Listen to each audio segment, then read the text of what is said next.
Padudot. Magandang araw po sa inyo at sa mga nakikinig ngayon. Ako po si Andoy, 50 years old at isa ako sa mga libu-libong mga kabarangay na tumatangkilik sa Barangay Love Stories tuwing alas 12 ng tanghali sa Barangay LS 97.1. Ang akin pong kwento ay nangyari 30 taon na ang nakakalipas. 20 years old pa lamang po ako noon. Siguro may magtatanong na bakit ngayon lang. Masyado na po matagal na ang panahon ng dumaan. Sa totoo lang po ay kamakailan lang ako nagkaroon ng closure. Kung paano po ay sa huling parte ng liham ko po sasabihin sa inyo. Hayaan niyo pong ibalik ko muna kayo noong mga panahon na yon. Sa edad na 20 anyos ay ulila na po akong lubos. Wala din po akong kapatid kaya mag-isa na lamang po ako sa buhay noon. Para may taguyod ang sarili ko at higit sa lahat ay makaipon ay madami akong pinasok na trabaho. Nagkakargador ako sa palengke, nangangalakal at umi-extra sa pagpipedicab. Ang iniipon ko po ay nilalaan ko para sa pag-aaral at sa pangarap ko din pong makapagtapos ng kolehiyo. Naitaguyod naman po ng mga magulang ko ang elementary at high school, pero kinailangan kong tumigil kasi una ay pumanaw si tatay at kalaunan ay sumunod naman si nanay. Dahil po sa kalyang buong panahon ko ay marami akong nakikilalang tao. At isa na po doon ay si Maylene, 22 years old na po siya noon. Graduating na sa kurso niya. Nag-iisang anak po siya ng nanay niyang si Aling Gila. 40 years old naman siya noon.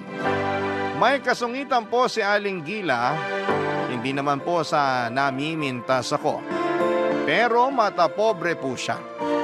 Mataas po siya, ang pangarap niya sa buhay at para sa kanya ay si Maylene ang tutupad na mga yon. Kabaliktaran naman ni Aling Gila si Maylene na ubod ng bait, maalalahanin at mapagmahal. Nung unang maisakay ko siya sa pedicab ko ay may kung ano na akong naramdaman para kay Maylene. Pero syempre hindi naman po maganda ang buhay ko kaya naman sinolo ko na lamang ang nararamdaman ko. Medyo hindi po maganda ang unang pagkikita namin ni Maylene kasi habang nasa biyahe na kami sa pedicab ay bigla siyang nagpanik kasi nawawala po ang wallet niya. Alalang-alala ito kaya sinabi ko na huwag alalahanin ang bayad sa pedicab. Libre na yon pero syempre po importante ang wallet niya. Kaya hindi naman natapos ang pag-aalala niya. Dinamayan ko na lamang po siya. Ang ginawa ko po ay sinamahan ko siya na balikan ang lahat ng lugar na pinuntahan niya ng araw na yon para makapagtanong-tanong. Doon po kami nagkakilala ng lubusan.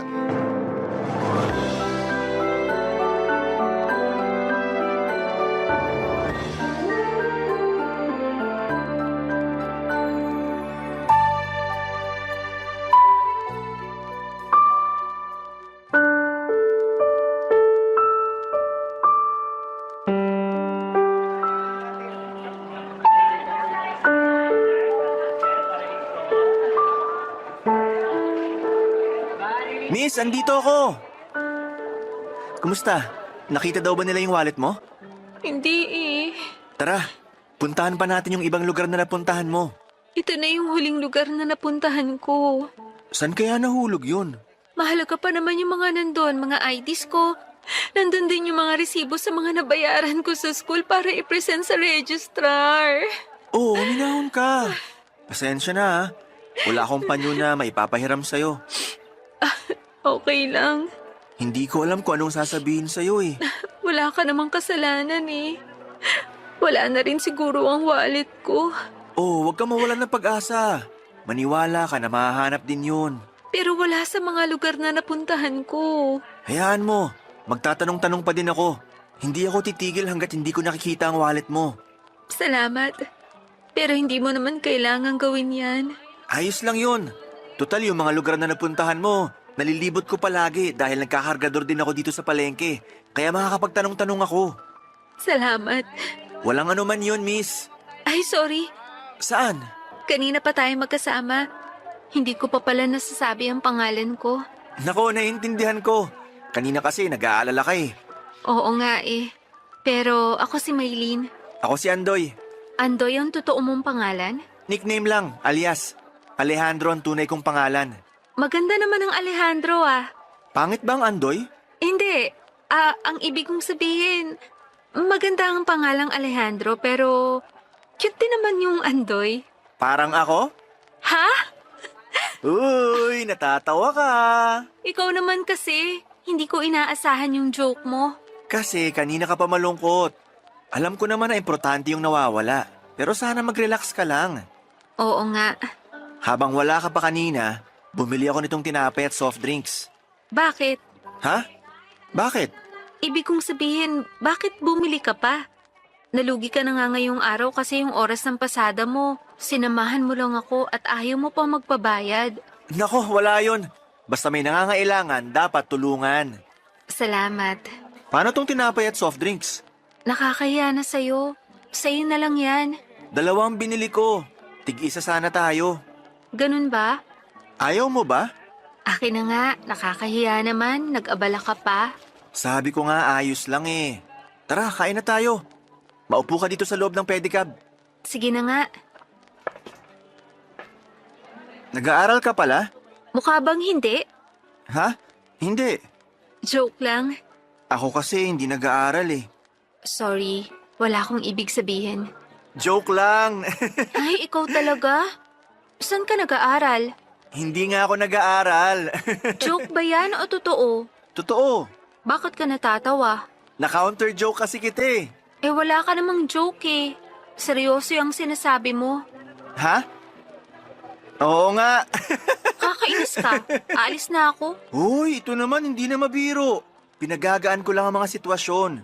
Pinagagaan ko ang loob mo para huwag ka mag-alala. At pinagagaan ko din ang loob ko na itawan na lang dahil hindi ako nag-aaral. Bakit ayaw mo mag-aral? Hindi naman sa ayaw. Wala pa kasing pere. Pero nag-iipon ako. Pag marami na akong naipon, mag-aaral uli ako. Ay, maganda yan.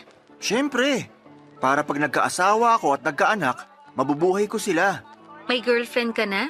Wala ah. Pero sana magkaroon na. Darating yan. Dumating na. Ano yun? Wala. Sabi ko, kainin mo na yung tinapay.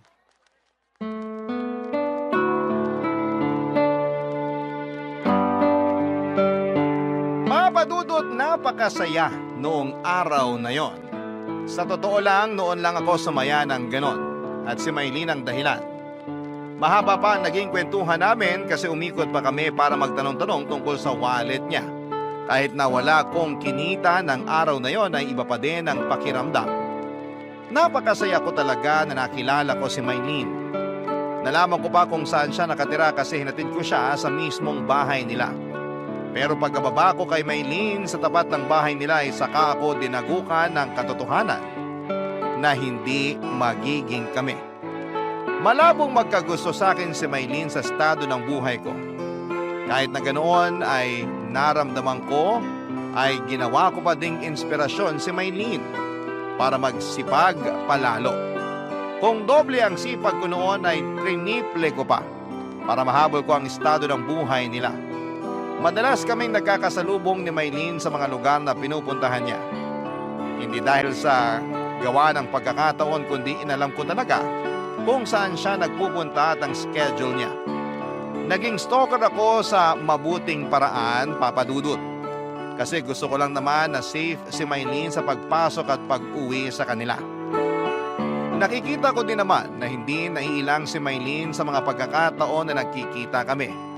Ramdam ko din naman na masaya siya, Papa Dudut.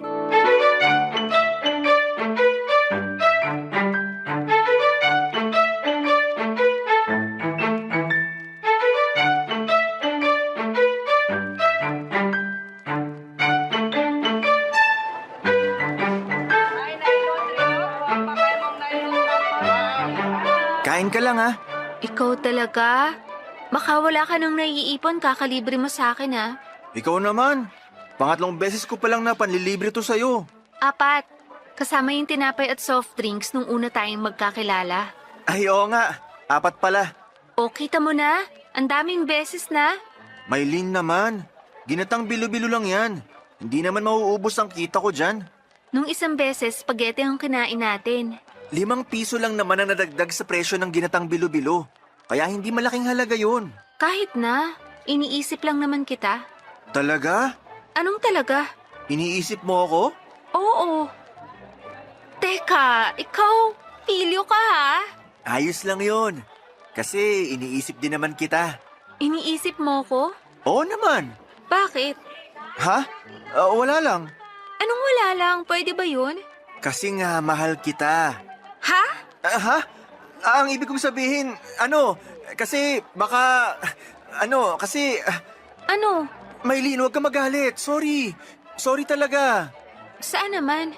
Sa nasabi ko, Ano sa mga sinabi mo yung hinihingi mo ng sorry? yung mahal kita. Ang ibig sabihin, hindi mo ko mahal. Hindi, mahal talaga kita. Ano? Sorry. Ikaw kasi, tinanong mo eh. So ano nga? Mahal mo ko o hindi? Mahal? Hindi sigurado. Ibig kong sabihin, mahal. Mahal na mahal. Mahal din kita. Ay, salamat. Ano? Anong ano? Anong sabi mo? Tama ba yung nadinig ko? Ano bang narinig mo? Na mahal mo din ako. Oh, klaro pala eh. Maylin, naguguluhan ako. Ibig bang sabihin, sinasagot mo ako? Kanina pa, di ba? Tayo na? Kanina pa nga, di ba? Ayaw mo ba? Gusto! Gustong gusto! Woohoo! Kami na! Hoy, may mga kumakain. Bakit ba? Masaya ako eh. Oh, wag masyado. Kasi may ipapakiusap ako sa'yo. Kahit ano, kahit imposible pa yan, gagawin ko para sa'yo. Hindi naman imposible. Ano ba yun? Tayo na, di ba? Oo. Pero pakiusap ko sana na isikreto muna natin. Ay, sorry. Kakilala mo ba yung mga kumakain? Hindi sila. I mean, kahit sino wag na muna nating ipagkalat. Tayo na lang muna sana ang nakakaalam. Bakit? May pangako ko kay nanay na magtatapos muna ng pag-aaral bago mag-boyfriend eh. Kaya, hintayin na muna natin na makagraduate ako. Total, malapit na rin naman yun. Masaya sanang ipagyabang pero kung yan ang gusto mo, sige, gagawin ko yan. Ang importante naman, alam mo at alam ko na tayo ng dalawa at mahal natin ang isa't isa. Salamat. Kailangan natin mag-celebrate. Bibili pa ako ng turon. Wag na. Mabigat na sa tiyan tong ginatang bilo-bilo. Pero dapat mag-celebrate tayo. O, edi mag-celebrate tayo sa pamamagitan ng ginatang bilo-bilo. Sige na nga. Bakit ganyan ang ngiti mo? Pasensya na. Hindi ko maitago na hindi maging masaya eh. Hindi naman nila mahahalata. Ikaw talaga puro kabiro. Kumain na nga tayo. Napakasaya ng araw na yon, Papa Dudut. Kaso'y pigil ang saya kasi kailangan muna naming isekreto ang relasyon namin. Pero kahit na ganoon ay masayang masaya pa din ako. Mula noon ay mas madalas pa kaming nagkikita ni Maylin. Ako na ang school bus niya. Minsan sinasabihan niya ako na huwag na siyang sunduin at ihatid pa uwi, pero hindi naman po ako pumapayag. Hindi ako mayaman kaya yun na nga lang ang magagawa ko sa kanya.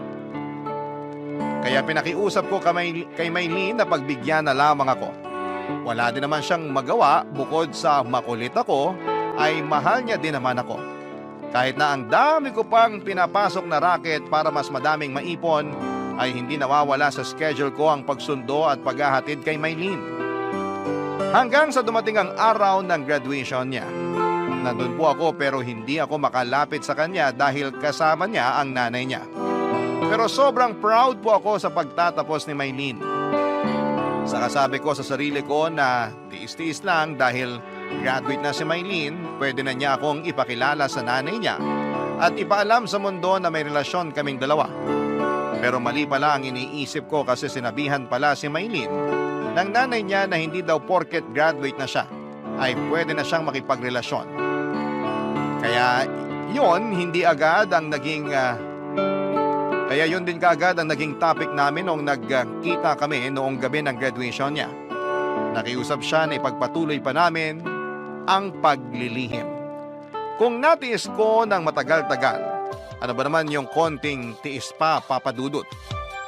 Sumangayon ako sa gusto niyang mangyari na ilihim namin ang aming relasyon ng mga panahong yon, Papa Dudut, para hindi magalit ang nanay niya. Barangay Love Stories. Barangay Love Stories. Papa Dudut, sabi nga nila ay walang lihim ang hindi nabubunyag. Nalaman ko na lamang na kinukumpronta ng nanay niya si Maylene dahil nga sa paglilihim ng relasyon naming dalawa. Galit na galit po siya kay Maylene at na triple pa ang galit niya nang malaman niya na ako ang karelasyon ni Maylene. Dahil sa napag-alaman din ni Aling Gila ang estado ko sa buhay. Kahit na hindi pa niya ako nakikilala ay galit na galit siya sa akin. At halos isumpa ako. Para sa nanay ni Maylene ay napakalaking kasalanan ang paglihiman siya at mas malaking kasalanan na ako lang pala ang lalaking karelasyon ng anak niya.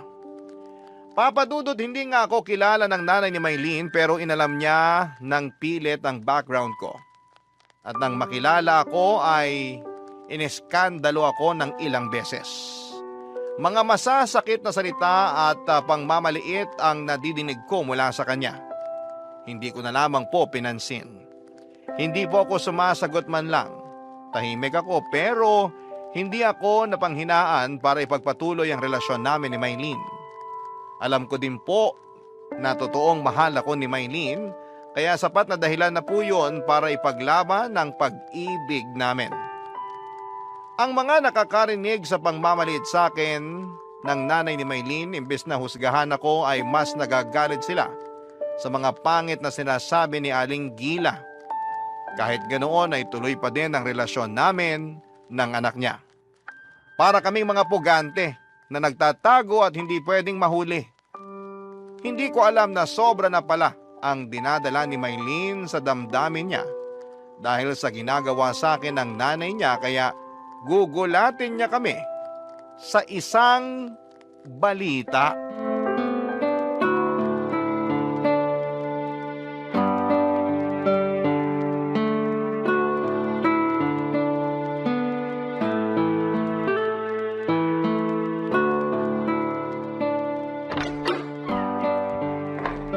Anak, bakit ngayon ka lang? Ay, bakit mo kasamang lalaking yan? Magandang gabi po, Aling Gila. Lumayas ka rito. Ang kapal naman ng pagmumukha mong tumuntong sa tahanan ko. Nay, tama na. Aalis na muna ako, Maylene. Hindi, dito ka lang. Sino ka para magdesisyon dito? Tahanan ko ito. Ganun ba, Nay? So, wala po akong karapatan dito? Paalisin mo ang lalaking yan kung gusto mo ng karapatan. Hindi! Maylene, baka mag-away kayo. Aalis na ako. Umalis ka na. Hindi siya aalis, Nay. Nandito kami dahil may sasabihin kami sa inyo. Sabihin mo na. Tapos paalisin mo na yung lalaking yan at ayoko nang makita ang pagmumukha niyan dito kahit kailan. Buntis po ako. Si Andoy ang tatay. Ha? Hayop kang lalaki ka! Lumayas ka rito! Ang kapal na mukha mo! Sinira mo ang mga pangarap ko para sa anak ko! Nay, pangarap mo sa akin o pangarap mo lang? Isama niyo naman ako sa mga plano niyo. Bakit ikaw nagplano ka ng ganyan? Sa palagi mo matatanggap ko yan? Nangyari na to, Nay. Wala na tayong magagawa. Ipalaglag mo yan! Ano? Nay, naririnig niyo ba ang sarili niyo? Ipalaglag mo yung batang yan o putulin mo ng pakikipagkita sa lalaking yan! Hindi ko akalain na kaya niyong sabihin ang mga bagay na yan. Ipalaglag? Hindi ba kayo natatakot? Wala na akong pakialam. Parusahan ako, basta huwag ka lang mapunta sa lalaking yan! Pwes, Nay, nakapagdesisyon na rin ako sa gagawin namin. Aalis na lang ako dito at magsasama na kami ni Andoy. Ano? Tigilan mo yung kahibangan mo! Sorry, Nay. Paalam po. Halika na, Andoy. Ha? Sandali! Aalis na kami, Nay. Huwag anak, huwag ka aalis! Ay, pasensya ka na sa nasabi ko. Hindi ko sinasadyang masabi na magpalaglag ka. Huwag kang umalis. Sige po. Pero sa isang kondisyon. Dito rin titira si Andoy. Ano? Siya ang tatay ng anak ko kaya dapat kasama ko siya. Anak, ano ba naman yan? Kung hindi po pwede, aalis na lang kami. Sandali. Sige na. Dito mo na patirahin yung lalaking yan. Baka sinasabi niyo lang po yan. Hindi. Payag na ako. Huwag ka lang umalis, anak. Sana pakasamahan niyo na maayos si Andoy. Nay, Oo na. Sige na, papasok na muna ako sa kwarto. Masakit ang ulo ko.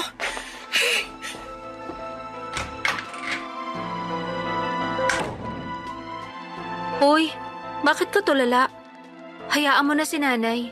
Hindi yun ang ikinabigla ko. Alin yung pagbubuntis ko? Bakit hindi mo sinabi agad sa akin? Nagkagalit ka ba? Hindi naman, pero sana sinabi mo agad sa akin para naingatan kita. Ayos lang naman ako. Si baby. Ayos lang siya, huwag kang mag-alala. Pero bakit mo sinabi sa nanay mo na dito na ako titira? Dapat nandito ka para maalagaan mo kami ni baby. Gusto ko yun. Kaya lang baka mapano ang nanay mo. Hindi mapapano yun. Malakas pa siya sa kalabaw. Wala namang sakit si nanay. Kalimutan na nga muna natin yun. Ngayon palang pumapasok sa utak ko na magiging tatay na ako. Dapat mag-celebrate. Hoy, ayan ka na naman sa celebrate. Wag na. Yung nandito ka lang, sapat na yun. Ano bang kailangan kong bilhin? Bibili na ba ako ng mga lampin? Ang luma ng lampin, ha? May mga diapers na ngayon. Oo nga pala. Damit na lang o kaya sapatos. Tumigil ka nga. Hindi pa nga natin alam kung babae o lalaki si baby. Di pang unisex ang bibilhin ko. Alam mo, mabuti pa, halika na. Hakutin na natin yung mga gamit mo. Pwede ba na nandun pa din ang mga gamit ko? Pero dito na ako sa'yo? Kung yun ang gusto mo, sige. Basta dito ka na uuwi, ah. Pupunta ka lang doon kapag may kukunin ka. Papadudot wala akong nagawa kundi ang sumunod sa kagustuhan ni Maylene na makipisan sa kanila. Tama naman siya na kailangan niya ako lalo na at dinadala niya ang aming magiging anak. Sobrang halo-halo ang emosyon ko. Masaya ako dahil magkaka-baby na kami pero nagwo-worry ako dahil natatakot ako na baka mapabayaan ko ang mag-ina ko. Dahil sa kakarampot pa lamang ang pera ko.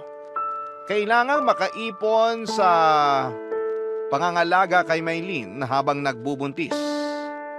Para sa panganganak niya at sa gatas at iba pang mga pangangailangan ng baby. Hindi pa kasama ang pagdating ng panahon na mag-aaral ang anak namin. Pero alam ko na kakayanin ko. Pipilitin kong kayanin para makaipon. Magtatrabaho ako ng sobra pa sa triple. Kahit 24 oras pa akong magtrabaho, basta may taguyod ko lamang ang pamilya ko. Kinausap ko na rin po si Maylene para humingi ako ng tawad dahil sa aksidenteng pagkakabuntis niya. Sinabi naman niya na huwag ko daw isipin yon. Ang importante ay magkasama na raw kaming dalawa. Dahil graduate na si Maylene ay naghanap din kaagad ito ng trabaho at maswerteng natanggap naman din kaagad. Ako lahat ng pwedeng trabaho na kunin ko ay pinasok ko na. Walang pili-pili, basta kikita ay papasukin ko. Wag lang ang masama dahil baka imbes na maitaguyod ko ang pamilya ko ay makulong pa ako at maiwan ko sila. Yung hirap ko sa pagtatrabaho ay tuloy-tuloy ay kayang-kaya ko o kakayanin ko ano paman ang mangyari. Pero ang pinakamahirap sa lahat ay yung pakikisama sa nanay ni Maylene.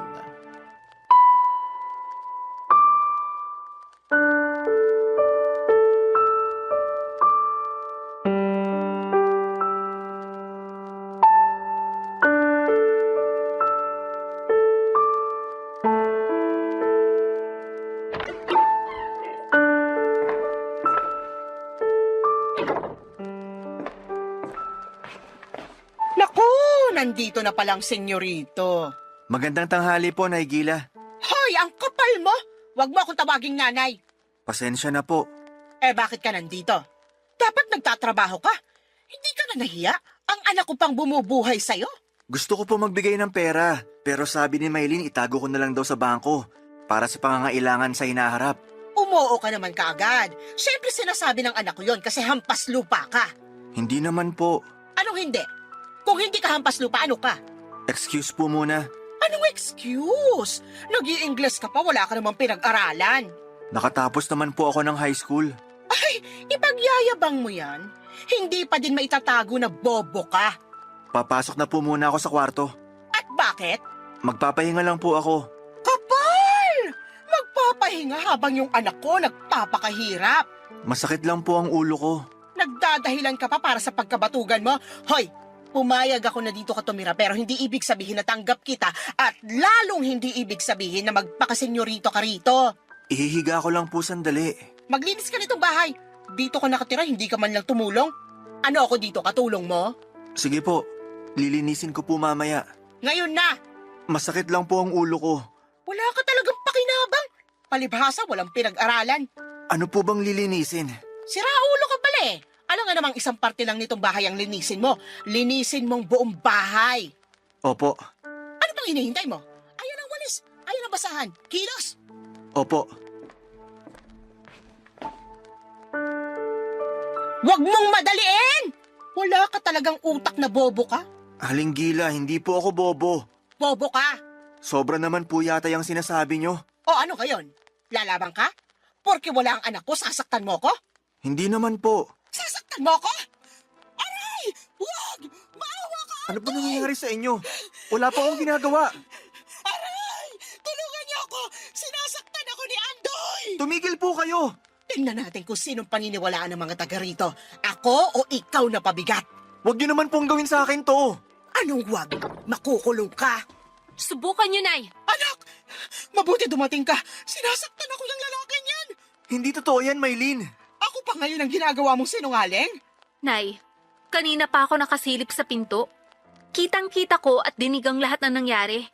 Ano ba naman kayo, Nay? Anak! Kakampihan mo pa yung lalaking yan kesa sa akin?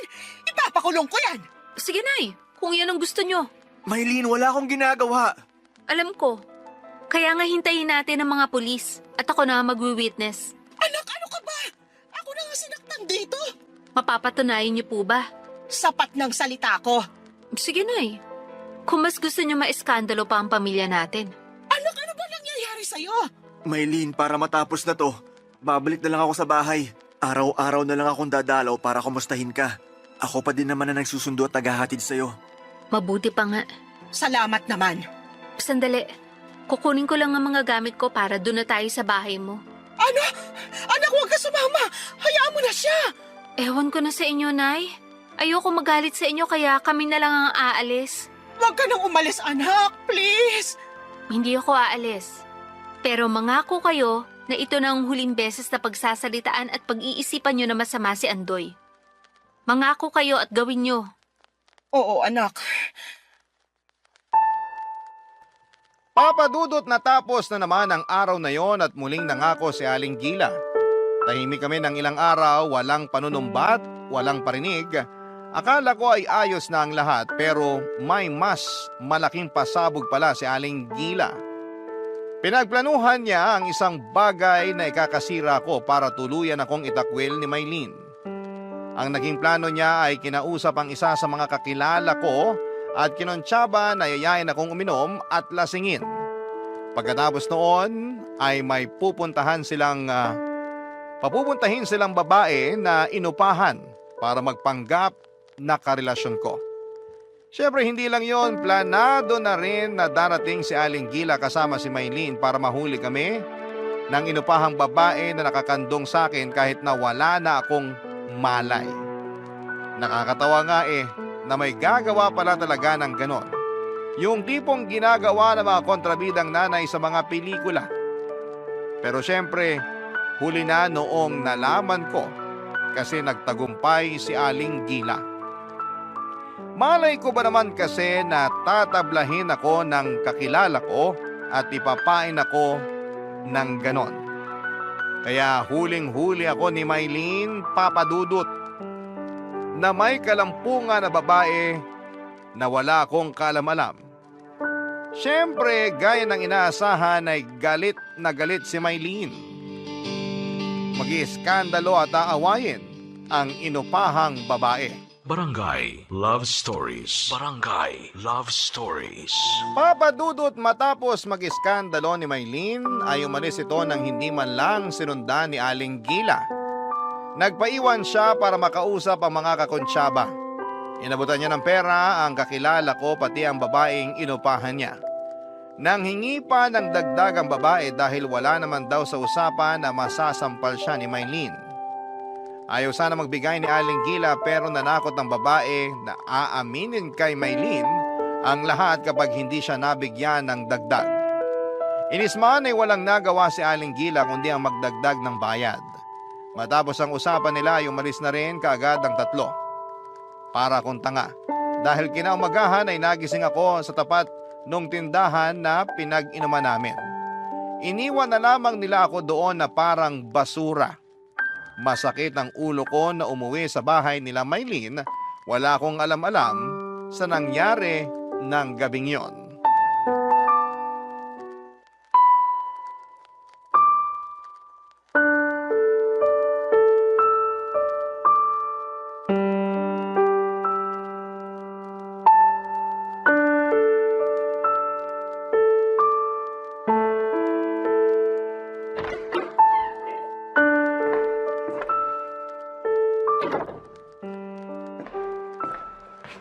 Ayun na ang magaling na lalaki. Magandang umaga po, Aling Gila. Talagang magandang umaga ko ngayon. Ewan lang sa'yo. Po? Ewan ko sa'yo. Si Maylin po. Bakit? Nasaan po siya? Iwan mo muna kami, Nay. Tawagin mo lang ako.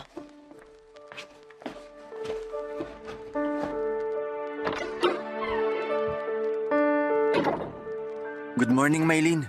Kung lumapit sa akin, please. Natidiri ako. Ha? Mahal naman, pasensya ka na. Nalasing ako. Hindi ako ginising ni paring Amir kaya doon ako nakatulog sa tapat ng tindahan. Huwag mo akong paikutin. Totoo, mahal. Huwag mo sabi ako lapitan eh. Nandidiri ako sa'yo. Ano bang sinasabi mo? Wow, patay mali siya. Huwag mo nang itago dahil nahuli ko na sa akto. Ang alin? Wow naman. Consistent ka, ha? Ano bang sinasabi mo? Pasensya ka na at ngayon lang ako nakauwi. Totoo ang sinasabi ko. Pero pangako, hindi na mauulit. Gusto mo pa sanang ulitin kung hindi kita nahuli. Nahuli? Ano bang ibig mong sabihin? Huwag mo naman akong paikutin, hindi ako tanga. Nawala na yung lasing mo kaya nagmamaang-maangan ka na? Maylin, ano ba to? Naguguluhan na ako. Kunwari hindi mo ako nakita kagabi dun sa tindahan. Ha? Nagpunta ka dun? Andoy naman. Maylin, diretsuhin mo na nga ako. Gusto mong derechahan? Oo, Lumayas ka dito. mahal naman. Dahil lang sa naglasing ako, papalayasin mo ako. Tingin mo ba ganun ako kababaw? Na dahil lang sa paglalasing mo kaya ako galit? Eh ano pang dahilan? Gusto mo pang sa akin manggaling. Oo, Hindi ka na nahiya? Mambababae ka lang sa tindahan pa. Nakitang-kita na maraming tao. nang bababae? Ano bang sinasabi mo? Tigilan mo nga ako. Hindi kita maintindihan. Lumayas ka na. Ha? Mahal, ano ba to? Umalis ka na habang nakakapagtimpi pa ako. Mag-usap muna tayo. Wala nang dapat pag-usapan. Ang relasyon natin, ang buhay natin, kailangan natin pag-usapan. Hindi ko alam kung saan galing yung sinasabi mong pabababae. Tumigil ka na nga. Huling-huli ka na, lumulusot ka pa. Nagpunta kami ni nanay kagabi sa tindahan. At huling-huli namin na may nakakandong sa iyong babae. Nakakadiri ka. Sakali kapag gumawa ng kababuyan mo. Hindi totoo yan. Hindi ko alam ang sinasabi mo. Lasing na ako kagabi. Wala na akong nahaalalang ganyan. Kaya nga lumayas ka na para tapos na. Ano ka ba? Kung ano man na nakita mo, hindi totoo yun. Baka may nag-setup lang sa akin. Huwag naman ganito. Gusto ko kayong alaghan ng anak natin. Walang anak. Hindi talaga ako buntis. Sinabi ko lang yun para tantanan na tayo ni nanay. Para hayaan niya na tayo magsama. Pero mali pala ang ginawa ko. Kaya lumayas ka na. Respetuhin mo ang sinasabi ko. Ayoko nang makita ulit ang mukha mo. Paalam. Maylin! Oh, ano bang hinihintay mo? Aling Gila, may kinalaman ba kayo dito? Kagagawan niyo to? Kagagawan ko man o hindi, pinalalayas ka na mismo ng anak ko kaya umalis ka na. Bakit niyo nagawa to? Wala akong inaamin sa'yo. Alam kong kayo nagplano nito. Alam mo, ang dami mong sinasabi, umalis ka na bago kita ipabarangay. Tandaan mo, hindi kayo kasal ng anak ko. Mahal ko ang anak niyo. Mabuti pala hindi totoong buntis si Maylin, kaya mas mabuti talaga na mabura ka na sa buhay niya. Layas! Aling Gila! Layas! Papa Dudut, mahal ko si Maylin kaya sinabi ko na gagawin ko ang lahat para maiayos ang sinira naming pagmamahalan. Ayokong umalis noon. Kakatukin ko sana si Maylene sa kwarto para muling kausapin pero handa talaga si Aling Gila. Isang sigaw niya lang ay may mga kalalakihan na pumasok ng bahay para ilabas ako. At sa kanto ay pinagulpi pa niya ako. Tulad nga ng nabanggit ko kanina ay para talagang isinabuhay ni Aling Gila ang mga napapanood niya sa pelikula. Pero kahit na ganoon ang nangyari ay hindi masisira noon ang kagustuhan kong ayusin ang lahat. Kaya naman, binalik-balikan ko si Maylene. Pero nang panahon na yon ay si Maylene mismo ay itinataboy na rin ako. Ipinagugulpi ako ni Aling Gila kada balik ko sa bahay nila at nang bandang huli ay pinablatter pa nila ako para huwag nang bumalik sa bahay nila. Wala na ako nagawa kundi ang magpakalayo-layo dahil na din sa sobrang sama ng loob. Ginamit ko ang nangyari para mas magpursige pa sa buhay para makaangat. Kumuha ako ng 2 taon na kurso gamit ang inipon kong pera. Si Maylene naman ay nabalitaan kong ipinakasal ni Aling Gila sa isang lalaking may kaya sa buhay. Pero nabalitaan ko din na wala pang 1 taon matapos ang kasal nila ay naghiwalay din ang dalawa dahil sa mga kakaibang ugaling ipinakita ng napangasawa niya. May pagka-bayolente ang lalaki at laging sinasaktan si Maylene. Naawa po ako sa sinapit niya pero wala na akong karapatan para manghimasok pa. Matapos noon ay matagal akong walang balita tungkol sa kanilang mag-ina dahil sa pagkaabala ko sa mga trabahong tinatanggap ko. Sa sobrang abala ko na baguhin ang buhay ko ay isinubsob ko ang sarili ko sa trabaho. Ginamit ko yung mga nangyari sa akin na instrumento para magsikap ako ng husto. Naisip ko na kung may maganda akong buhay, walang sino man ang tatapak sa aking pagkatao. Pag maganda at maluwan ang buhay ko, hindi ako makakatanggap ng pangit na pagtrato mula sa kung sino man. Ilang taon din ang lumipas nang mabalitaan ko na nawala na rin daw pala si Maylene sa sarili. Inaalagaan na lang siya ng kanyang nanay na si Aling Gila dahil lagi na lang daw itong tahimik at tulala at minsan ay biglang sisigaw at iiyak. Makalipas nga ang 5 taon, ay aksidenteng nakasalubong ko si Aling Gila. Malaki na ang pagbabago sa itsura niya dahil sa edad. Nagulat ako nang siya ang lumapit para kausapin ako.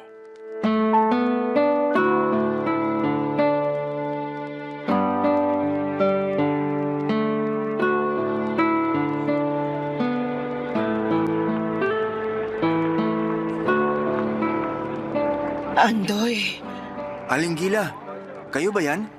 ako nga. Magandang umaga po. Magandang umaga din. Kamusta po? Eto, hindi maganda ang buhay. Hindi naman po siguro. Ang gara naman ng pananamit mo. Salamat po. Kotse mo yan? Opo, napag-ipunan kaya nakabili. Maganda at mukhang mamahalin. Sakto lang naman po. Natapos na din hulugan. Pero mukhang bago pa. 1 taon pa lang po sa akin. Maingat lang po siguro ako. Mukhang maganda na rin ang buhay mo ah. Sinuwerte lang po. Matapos ko mag-aral, nakapagtayo ng negosyo. Sa awa ng Diyos, lumaki naman. Nagsipag po ako ng sobra matapos yung nangyari dati. Patawarin mo ko. Kalimutan niyo na po yun. Nakatulong naman po sa akin para magsipag pa ng sobra. Patawad. Aling Gila, wag po kayong umiyak. Sabi ko nga po, kalimutan na natin yon. Andoy, akong may gawa ng nangyari dati. Akong nagplano para makita ni Maylene na may kasama kang babae. Alam ko po. Alam mo? Opo, inamin din sa akin ni Amir. Pero wag niyo na pong isipin yon. Patawad, Andoy. Matagal ko na po kayong napatawad. Nung una, galit na galit ako. Pero natutunan ko magpatawad at makalimot para walang bitbit sa dibdib, para makakilos ng mas maluwag. Salamat, Andoy. Salamat. Kung mamamatay man ako, masaya na ako na napatawad mo ako. Huwag po kayong magsalita ng ganyan. Walang mamamatay. Malakas pa kayo. Hindi ko alam kung hanggang kailan ko pakakayanin ang lahat. Bakit po? Si Maylene. Ano po nangyari kay Maylene? Kamusta po siya? nung mapalayas ka, ay ipinakilala ko siya sa isang lalaki na napili ko para sa kanya. Kaso, sinasaktan pala siya ng hayop na yun. Nabalitaan ko po yan at naghiwalay din sila. Pero ayoko na po manghimasok na dahil ayoko nang sumama na naman ang loob ni Maylin. Andoy, si Maylin, wala siya sa sarili niya hanggang ngayon. Lagi lang siyang tulala. Kasalanan ko lahat. Aling Gila, huminahon kayo. Baka kung anong mangyari sa inyo. Ang anak ko, ako ang may kagagawa ng nangyayari sa kanya ngayon. Huwag niyo na pong sisihin ang sarili niyo. Hayaan niyo, tutulong ako. May kilala kong doktor na pwedeng tumulong kay Maylin. Salamat. Walang anuman po. Para may magawa naman po ako para kay Maylin. Andoy, Po, may hihilingin sana ako sa'yo. sige po. Kung kaya ko po, wala pong problema. Andoy, balikan mo na si Maylin. Po? Baka pag binalikan mo siya, magbalik yung sigla niya. Magbalik yung dating siya. Alam na din niya na ako may gawa nung nahuli ka niya, kaya hindi na siya galit sa'yo. Aling Gila. Nakikiusap ako, mahal ka ng anak ko. Aling Gila, hindi na po pwede.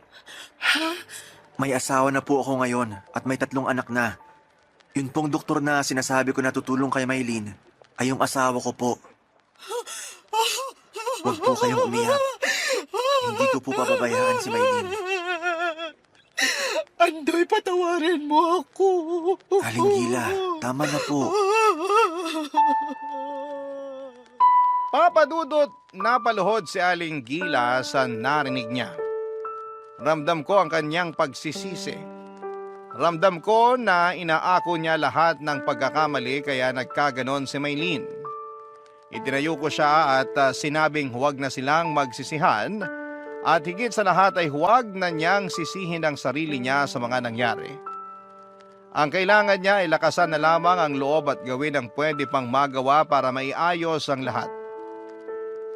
Hindi man 100% pero sigurado ako nagagaan kahit papaano.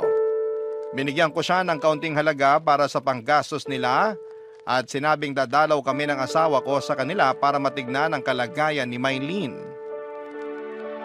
Papadudot dahil sa pagkikitang yon, ay hindi ko mapigilang sumagi sa isipan ko ang buhay ko noon. Nung para lamang akong basura na tinatapak-tapakan. Pero pasalamat pa din po ako sa mga nangyari dahil naituloy ko ang pag-aaral ko at naging matagumpay ang negosyong tinayo ko. Ang pinangarap ko dati na mabigyan ng magandang buhay ang magiging pamilya ko ay nangyari na.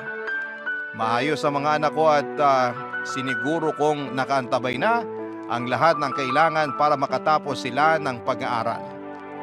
Lagi kong itinuturo sa mga anak ko ang maging mapagmahal at laging ikonsidera ang mga nakakaharap dahil hindi lahat ay maganda ang pinagdadaanan at tinatakbo ng buhay.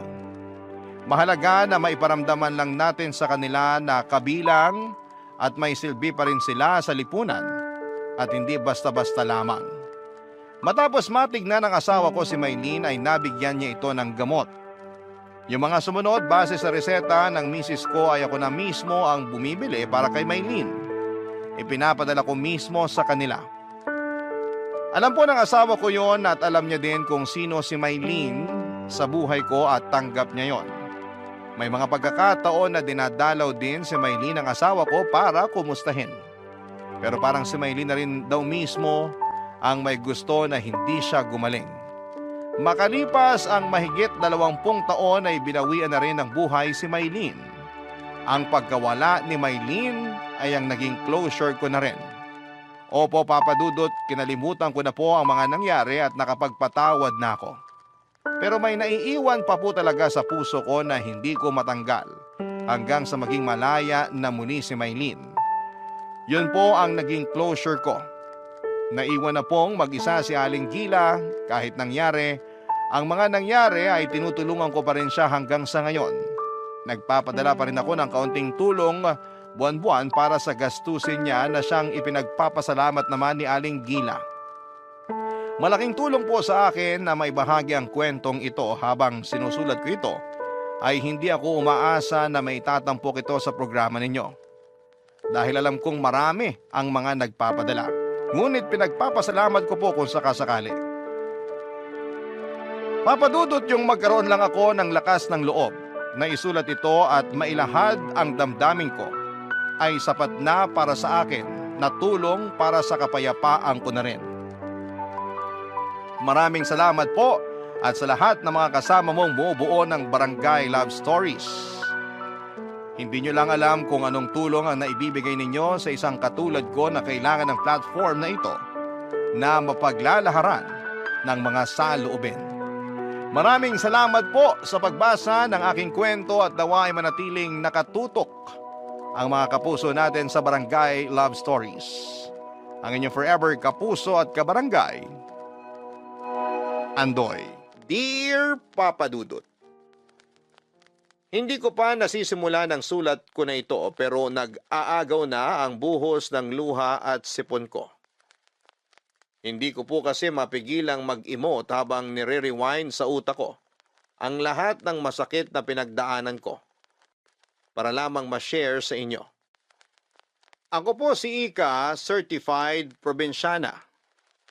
Simula pagkabata para na akong may phobia sa salamin kasi tuwing titingin ako, parang sinisigawan ako ng mundo. Unfair ako sa iyo, deal with it. Imagine, ang bata ko pa. Pero marunong na akong mag-self-pity.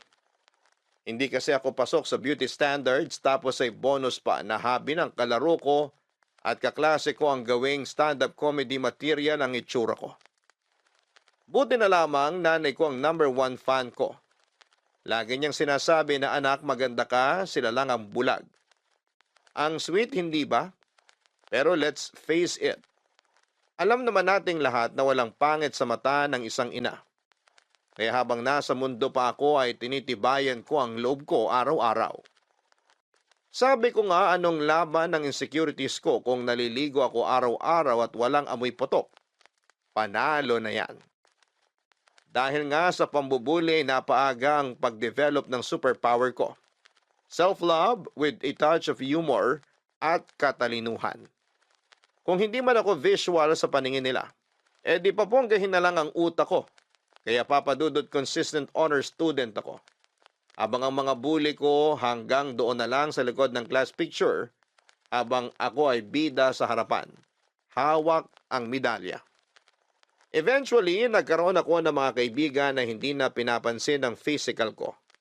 Sila ang katuwang ko sa tawanan, iyakan at mga asaran. Pero habang sila ay may mga high crush moments, ako taga-abot lang ng sulat at audience ng love story nila. Nung nagkaedad pa ako, sabi ko baka destiny ko na lang talagang maging professional tita. Pero isang araw ay dumating si Nathaniel. Guwapo, mabait at parang leading man sa teleserye ng buhay ko. Crush ko siya, Papa Dudut. Sa isip ko ay siya na ang sagot sa dasal ko. Pero sa table namin, parang Tita Ika talaga. Ang vibes ko sa kanya, Papa Dudut.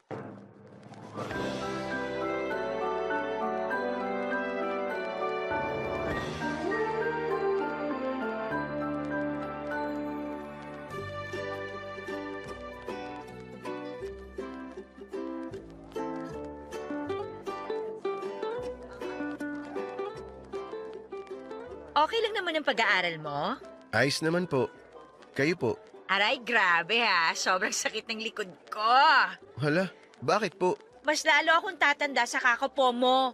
Rika ang pangalan ko, pero tawagin mo na lang akong Ika. Para medyo naman maiba. Nakakahiya naman po. Ika. Ay, sorry. Ang hirap pala magtanggal ng po.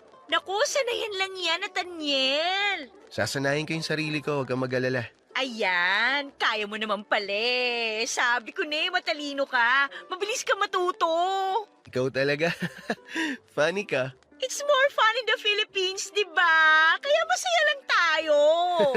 Love Philippines na ngayon. Hindi ka na updated. Oo nga pala. Kaya kailangan magmahalan na tayo. Uy, grabe ka naman, Nathaniel. Huwag ka magbiro ng ganyan. Seryoso ako. Di naman ako nagbibiro eh. Sme, baka magkasala ako sa'yo. Lasya, anong kasalanan sinasabi mo? Ano? Kasi naman pinapakaba mo ko, Nathaniel. Ang gwapo mo kasi. Ikaw talaga. Pero totoo naman maganda ka. Saan banda? Sa panaginip? Oy, wag mo akong bulahin, ha? Hindi ako bolero. Tsaka ayoko maging sinungaling. Di naman ganun kapangit itsura mo Pero pasok pa rin sa pangit. Eto, makinig ka. Hindi naman sa lahat ng bagay tinitingnan yung panlabas. Para sa akin, mas importante yung kalooban. Maganda yung kalooban mo. At yun ang nakikita ko sa'yo. Kaya maganda ka para sa akin. Talaga ba?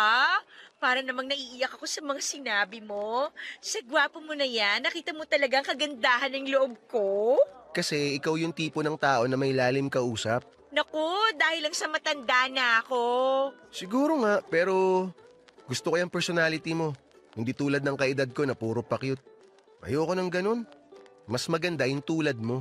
Ay, susme, Nathaniel. Baka takihin na ako sa puso sa sinabi mo. Grabe ka naman. Bakit ka naman naatakihin? Sa totoo lang, Sige na, Ika, sabihin mo na. Huwag mo akong binibitin. pwede ko ba makuha ang Facebook account mo? Doon ko na lang sasabihin. Niya kasi ako Ikaw talaga, nahihiya ka pa. Pero sige. Eto. Ayan, i-add kita ha. Accept mo ko ha. Oo naman. Malakas ka sa akin Thank you! Naku, kailangan na nating ubusin tong food sa plate natin. Lalamig na to. Oo nga. Tara, ubusin na natin to.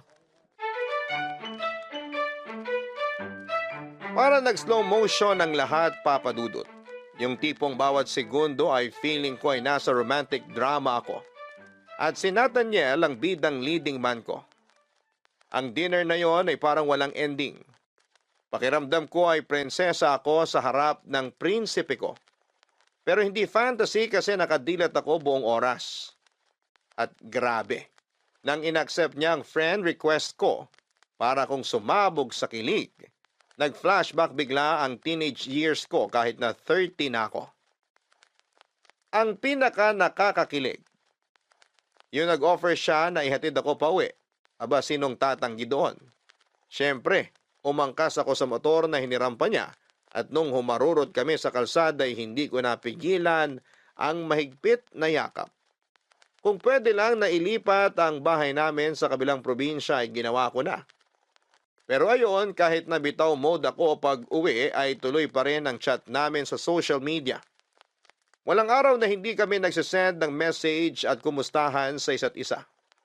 Dahil dito'y napatingin ulit ako sa salamin. Rika, ano bang nangyari sa'yo? Tanong ko sa sarili ko. Aba, nagbi-makeup na rin ako para kahit papaano magmukhang fresh sa mga date namin. Fast forward. Nung nag-date kami ay napansin niya na nag-makeup ako. Nagustuhan niya naman. At pagkatapos ng date namin ay hinatid niya naman ako sa bahay. Dito hindi na napigilan ang katawang lupa ko at may nangyari sa aming dalawa, Papa Dudut. Sa unang pagkakataon, naramdaman kong totoo pala yung sinasabi sa pelikula na you are beautiful in someone's eyes. Si Nathaniel, ang gwapo kong knight in shining armor, ay minahal ako. Hindi dahil sa itsura ko, kundi dahil sa kung sino ako. Ang init na mga yakap niya, ang pangaangkin niya, para kung nasa ulap. Paulit-ulit naming pinatunayan sa kama na may spark talaga kami, Papa Dudut. Pero tulad ng sabi nila, hindi lahat ng maganda ay pangmatagalan. Unti-unting lumabas ang dark side ni Nathaniel. Sa bawat dalaw niya, may kasamang hingi. Una, pera para sa rent ng motor. Sunod ay pang tuition. Tapos pang project. Hanggang sa patina sa pamilya niya ay ako na rin ang sponsor. At kahit halata naman na parang pineperahan niya ako ay hindi ko magawang magalit. Mahal ko si Nathaniel at binigay niya naman ang pangangailangan ko. Hindi naman ako lugi, sabi ko. Pero dumating din sa punto na sobrang komportable na niya. Nagdadala na ng barkada sa bahay ko, lasing paminsan at syempre may kasama pang hingi ng pambili ng alak. Sa bawat tagay nila, para akong natutuyuan ng dignidad, Papa Dudut.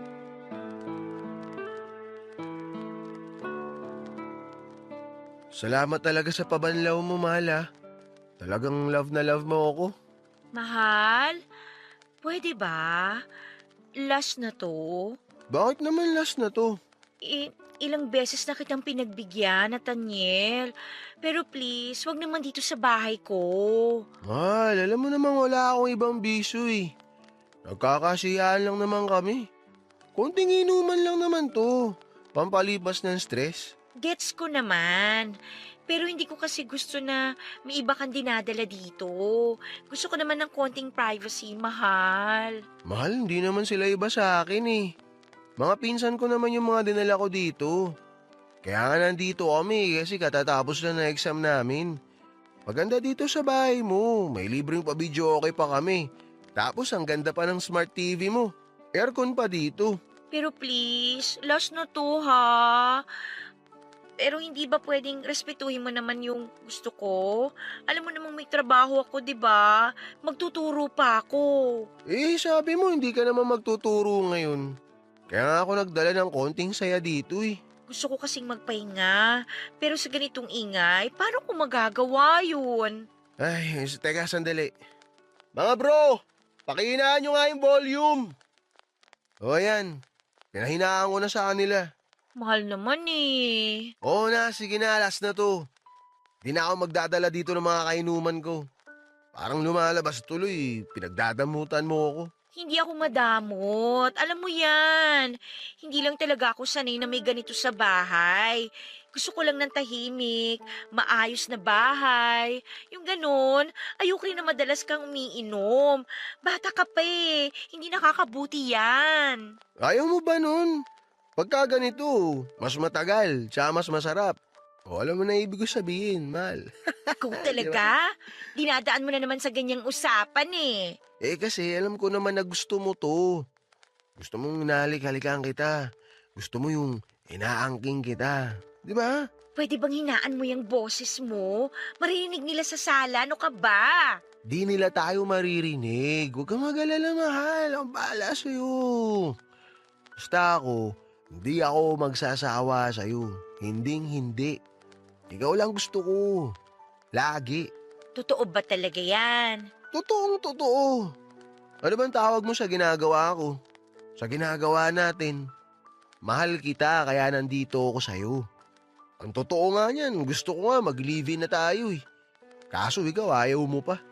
Baka naman katawan ko lang gusto mo sa akin ha. Mahal, hindi ganun. Ano ka ba? Alam mo naman na marami pa akong responsibility. May mga kapatid akong pinag-aaral. Ayoko madagdagan ng malaking obligasyon. Kaya ayoko pang mabuntis mo ko. Kaya nga uminom ka ng pills. Para hindi kita mabuntis. Pwede naman yun eh. Baka ayaw mo lang talaga. Dali-dali solusyonan ng problema. Kasi mahal, kung ako tatanungin, gusto ko na maging tayong dalawa na hanggang dulo. Mahal naman. Basta mahal kita, yun ang tatanda mo. Ha? Kaya ipaparamdam ko yun sa'yo. Palagi. Ngayon, paliligayahin muna kita. Mahal, baka marinig ka nila. Hindi nila tayo maririnig, huwag kang mag-alala. Dadahan-dahanin kita. Di tayo gagawa ng ingay. Tika na. Ganito parate ang nangyayari, Papa Dudut. Kahit anong reklamo ko, kahit gaano ko piliting tumayo at maging matatag sa gusto kong mangyari. Nawawala lahat ng lakas ko sa sandaling niyayakap at hinahalikan na niya ako. Para akong nahihypnotize sa lambing niya. Sa bawat bulong na mahal kita, ay nakakalimutan ko ang lahat. Gusto ko ang pakiramdam na ako lang ang mundo niya. Sa mga sandaling yon, na ako lang ang babaeng mahalaga.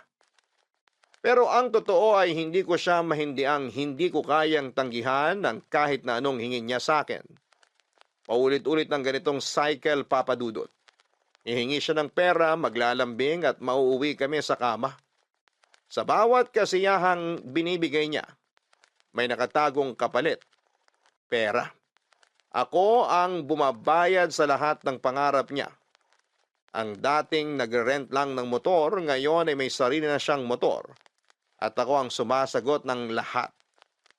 Parang naging ATM na ako sa buhay niya. At ang password ay ang mga matatamis na salita at init ng gabi. Hindi ko maiwasang isipin na para akong punchline sa mga joke na naririnig ko. Parang yung kwento ng baklang bumili ng motor at sapatos para lang manatili ang lalaki sa tabi nila. Siguro nga ganito ang kwento ko. Hindi lang siguro ako tanggap ng mundo bilang pangit na babae, kaya ang tanging paraan ko para magkaroon ng halaga sa mata niya ay pera. Dahil kung wala akong trabaho, kung wala akong pera, sino ba ako para kay Nathaniel? Ganito ba talaga, Papa Dudut? Ang kapalaran ng isang tulad kong hindi binayayaan ng ganda. Kapalit ng lahat ay kailangang tiisin ko ang ganitong klase ng relasyon.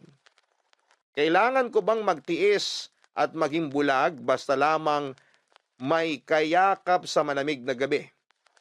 May maramdaman lang na init ng katawan na tila nagsasabing mahalaga ka kahit papaano. Pero ang tanong na hindi ko matakasan, pagmamahal pa ba ito? O panlilin lang na hinahayaan kong mangyari dahil takot akong mag-isa. Naging sekreto ang relasyon namin ni Nathaniel, Papa Dudut. Halos lahat ng tao sa paligid ko, pati na rin ang pamilya ko, akala nila ay busy lamang ako sa trabaho at single na single kasi nga ay parang hindi ka panipaniwala na may lalaking nahuhumaling sa ganda ko. Joke lang po, Papa Dudut. Baka nahuhumaling sa kung ano ang meron ako na pwede kong maibigay. Ewan ko ba? Ginagawa ko talaga ang katatawanan ng bagay na dapat ay sineseryoso. Ang totoo talaga, Papa Dudut, ay nasa isang relasyon ako na puno ng panghuhot-hot at pagpapanggap. Hindi ko na mabilang kung ilang beses na akong nagbulag-bulagan dahil iniisip ko na baka mahal niya rin ako kahit papaano. Pero let's be real, Papa Dudut. Kahit ganon mo kamahal, ang tao ay nauubos ka rin. Nakakapagod maging blind follower ng love. Isang araw, inimbita ako ng kaibigan ko para magkita at mag-dinner. Siyempre, dinala ko si Nathaniel. Para naman may kasama ako at para makilala siya ng kaibigan ko. Pero Papa Dudut, hindi ko inakala na sa gabing yon ay may magpapabago sa pananaw ko. Doon ko unang na-meet si Elmer, ang pamangkin ng kaibigan ko. Habang nag-uusap kami ni Elmer ay naramdaman ko ang kakaibang saya. Parang may kumikiliti sa puso ko. Hindi ko alam kung ano ang meron pero sobrang gaan niyang kausap. Naiwang kaming dalawa nang mag-excuse si Nathaniel at ang kaibigan ko para mag-smoke at doon ay nagsimula ang mas matagal naming kwentuhan. Narealize ko tuloy na yung treatment ko kay Nathaniel before. Binabase ko lang sa bare minimum na baka he loves me in his own way. Pero si Elmer, siya yung nagpapakita na dapat na bare minimum. And let's be honest, hindi pa nga minimum yon kasi grabe talaga ang malasakit niya. Hindi ko alam kung iniisip ko lang ito dahil sobrang saya ko sa gabing yon o dahil matagal na rin akong hindi nakaranas ng ganitong klase ng atensyon. Pero yun nga, Papa Dudut, pinaramdam sa akin ni Elmer ang isang bagay na akala ko'y matagal ko nang nawala. Ang pagpapahalaga sa sarili.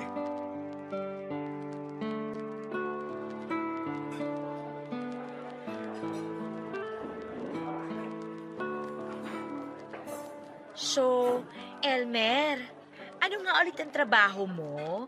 Parang ang chill mo lang kausap eh. Pero mukhang busy ka rin naman sa buhay. May hobby ka ba? Ang dami mo agad tanong. Nalula ako dun ah. Parang hindi kaya ng... Sorry naman. Okay lang naman ate. Call center agent ako, night shift. Pero pag hindi ako tinotopak at may free time, nag-freelance photography ako. Mahilig kasi ako mag-capture ng mga raw na moments. Yung hindi pilit, yung totoong kwento sa isang picture. Katulad mo ngayon, parang gusto kong kunan ka ng picture. Hala, baka basag ang camera mo. Hindi ah. Minsan, hindi mo kailangan magpanggap para maging maganda ka sa mata ng iba. Be yourself. Maganda ka. Sus, bolero ka rin pala. Binigyan ka ata ng pera ng tita mo para sabihan ako ng magagandang words. Pero salamat ha. Baka kailangan mo na ng bagong salamin sa mata. Ikaw talaga. Alam mo, like sa trabaho ko, minsan kahit buong effort mo na binigay mo, parang wala lang sa ibang tao. Parang background music ka lang sa buhay nila. Pero okay lang. Ang mahalaga, nagawa mo ng maayos ang trabaho mo. Ikaw talaga, iba ka. May kaya naman kayo sa buhay pero nagtatrabaho ka? Si ate talaga. Hindi naman pwedeng walang trabaho sa Pinas. Hindi pwedeng nakatunganga lang at maghihintay ng biyaya. Dapat pinagtatrabahuhan. Kapag ang pera galing sa pawis, mas pinahahalagahan mo. At saka hindi mo basta-basta ginagasta sa kung ano-ano lang. Sina lola ko, tita at tito ko lang yung mayaman. Ako, corporate slave. Tsaka hindi naman natin masisisi yung iba. Kasi mahirap din naman talagang makapasok ng trabaho sa Pinas. Alam mo, pareho tayo. Sa ESL teaching ko naman, minsan pakiramdam ko, ako lang ang nagpapaka-effort para lang mag-aral yung student ko. Yung iba, parang walang pakialam. Requirement lang nila ang mag-log in. Nakakabagot din lalo na kung susungitan ka pa. Susme, gusto ko na lang mag-log out minsan. Wag ka. Sobrang relatable. Dati, isang client ko, galit na galit kasi daw hindi ko siya maintindihan. Siya kaya, parang radyo na walang signal. Ako naman, isang student ko, sabi sa akin, "Teacher, are you sure you know English?" Grabe! Gusto ko siyang sagutin ng, "Ikaw kaya turuan ko ng Tagalog, tingnan natin." Nakakatuwa ka kausap. Kaya siguro kahit toxic na yung paligid, nadadala mo lang ng light. Hindi naman. Minsan nga iniisip ko kung tama pa ba ang ginagawa ko. Pero hearing that from you, parang ang gaan lang. Uy, thanks ha! Uy, parang ang saya nyo ah. Mahal, baka naman pinagpalit mo na ako sa pinsan ng kaibigan mo ah. Halika na. Masayang kausap si Elmer. Feeling ko magkakasundo kayo. Ah, ganun? Kung sa tingin mo magkakasundo kami, baka nga magkasundo kami. Ano ba pinag-uusapan nyo? Sa gitna ng malateleseryeng twist ng buhay ko ay may mga eksenang parang boom. Dumarating ng hindi mo inaasahan. Ganito na ganito ang peg noong dumating si Elmer sa eksena, papadudot, ibang level siya. Hindi siya yung typical na lalaki na magbibigay ng hi, hello, bye na vibes. Para siyang walking TED Talk. Pero promise, walang dull moment. Kahit ang usapan lang ay tungkol sa ulam, biglang nagiging deep at meaningful. Habang kausap ko siya ay parang may slow-mo ang mundo ko. Tapos kami lang ang nakafocus. Ang gaan, ang saya at kahit feeling ko ang bigat-bigat na ng buhay ko. May mga sandali rin na hindi ko malimutan ang kakaibang tingin niya na ibinibigay sa akin. Gaya nung nakita niya kaming naghalikan ni Nathaniel matapos ang dinner. May halong malasakit at pangunawa ang kanyang tingin. Then dumating ang araw na feeling ko ay ayoko nang bumangon. Ayoko na sa liwanag pero papadudot, eto na nga. Nalaman ko ang sekretong pasabog ni Nathaniel. Yung perang hinihingi niya sa akin, ginagastos niya para sa ibang babae. At hindi basta babae ha, Diyosa levels. Para akong na-wipe out sa realization na yon. Na-realize ko na paano ko hinayaang magpakababa ng ganito. Si Elmer, alam ang lahat, ramdam ko ang pagkabahala niya. Pero mas naramdaman ko ang alaga niya. One time, sinabi niya sa akin ang mga salitang parang direct hit sa puso ko. Rika, mas mahalaga ka kesa sa iniisip mo. Huwag kang pumayag na tratuhin ka ng mas mababa sa deserve mo, ang sabi niya. Papadudot, umiyak ako noon sa harap niya. Imagine isang tao na nakita ang worth ko. Kahit ako ay hindi ko na makita ang sarili kong halaga. Kaya kinumpronta ko si Nathaniel at nag-ipon ako ng lakas ng loob para harapin siya. Lahat ng sakit at hinanakit ay sinabi ko at ang hirap papadudot, pero habang ginagawa ko yon ay nararamdaman ko na parang unti-unting bumabalik ang self-respect ko. Naisip ko na finally unti-unti nang umaayos ang teleserye ng buhay ko. Tama na to. Wala nang kwenta tong palabas na to. Ayoko na. Tapos na tayo. Mahal, ano ba nangyayari sa'yo? Saan ba nanggagaling yung mga pinagsasabi mo? Pwede ba mag-usap muna tayo ng matino? Nathaniel, wag mo akong gawing tanga. Tanga? Saan naman nanggaling yan? Paano kita ginagawang tanga? Tigilan mo na yan. Alam ko na yung babae, yung pera, lahat ng kasinungalingan mo. Mahal, teka lang ha. Time out muna. Paintindi mo naman sa akin yung nangyayari. Hindi ko nasusundan eh. Na habang binibigay ko lahat, pinagtatawanan mo ko? Na ginagamit mo ko habang nag-iilusyon akong mahal mo talaga ako? Ika, mahal kita. Mahal? Mahal ba yung ginagawa mo? Gagamitin mo ko, sasaktan, tapos yung perang hinihingi mo, ginagastos mo sa ibang babae? Yan ba yung pagmamahal? Huwag mo ako pinagloloko, Nathaniel! Mahal, please. Pag-usapan natin to. Alam kong kaya nating ayusin to. Huwag ka muna magpadalos-dalos. Hindi kita kayang mawala sa buhay ko. Hindi, Nathaniel. Pinili mong sirain yung relasyon natin. Yung tiwala ko, pati ako. At ngayon, ikaw ang mawawala. Mawawala ka na sa buhay ko. Oh, sige. Nagkamali ako. Okay.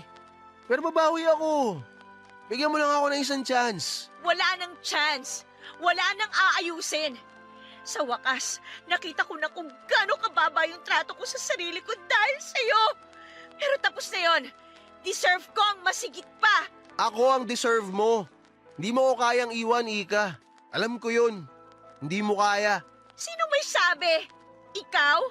Well, newsflash. Kaya ko. At ginagawa ko na ngayon. Tama ng lahat ng kalokohan mo. Tama ng paggamit mo sa akin. Panggagamit? Uy, Ika. Huwag kang magmalinis. Ginagamit mo rin naman ako eh. Ano? Paano mo nasabi yan? Sino ba nagbibigay ng saya sa'yo? Di ba ako? Sino bang gumagawa ng lahat para maramdaman mo na mahalaga ka? Ako lang, Ika. Ako. Ako lang ang makakapagbigay sa'yo ng ganong klaseng ligaya. Ako lang. Ang kapal ng mukha mo! Ligaya? Ang ligaya mo, yung ginagamit mo ako para sa pera ko. Walang iya ka talaga! Wow! Tama na yung drama mo, Ika. Lahat ng binigay mo, bayad yon. Binayaran ko yon sa pamamagitan ng paggamit mo sa akin. Kaya huwag kang mag-inarte dyan kung ano-ano pa sinasabi mo. Patas lang tayo. Bayad? Bayad? Ganun ba ang tingin mo sa akin? Negosyo tong relasyon natin? Sobra ka na talaga, Nathaniel! Sinabi ko na nga eh, sige, oo, nagkamali ako. Pero aminin mo rin, Ika. Kaya mo bang iwan lahat to? Kaya mo talaga akong iwan? Sigurado ka? Oo, Nathaniel, kaya ko. At ginagawa ko na. Tapos na tayo. Wala na akong pakialam sa'yo. Simula ngayon, malaya na ako mula sa'yo. Ika, please naman oh. Huwag mo namang gawin sa akin to. Huwag mo akong hawakan. Umalis ka na! Alam mo, Papa Dudut, natutunan ko na talagang ipaglaban ang sarili ko. At higit sa lahat ay natutunan kong pahalagahan ang mga taong totoo ang malasakit sa akin gaya ni Elmer.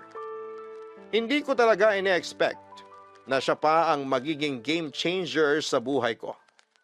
Sa kabila ng pagiging wasak ko noon, unti-unti kong nahanap ang lakas ko. Pero ewan ko ba, Papa Dudut, aminado ako na may mga gabi pa rin na parang gusto kong i-rewind ang moments namin ni Nathaniel. Yung mga yakap, yung mga halik, parang nakaka-nostalgic.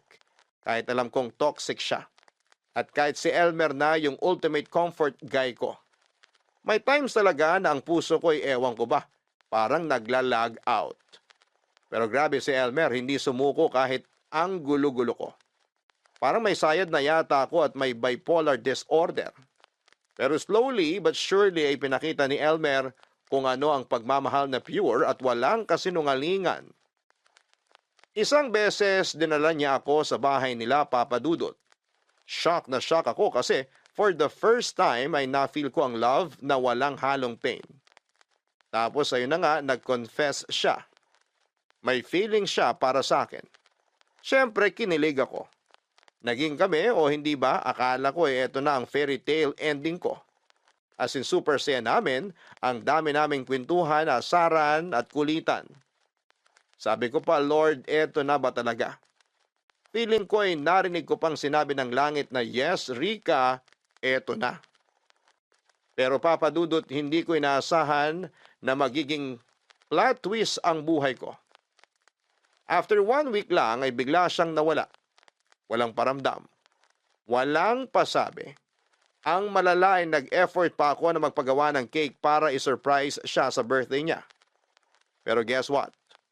Ako lang ang kumain ng cake na yon.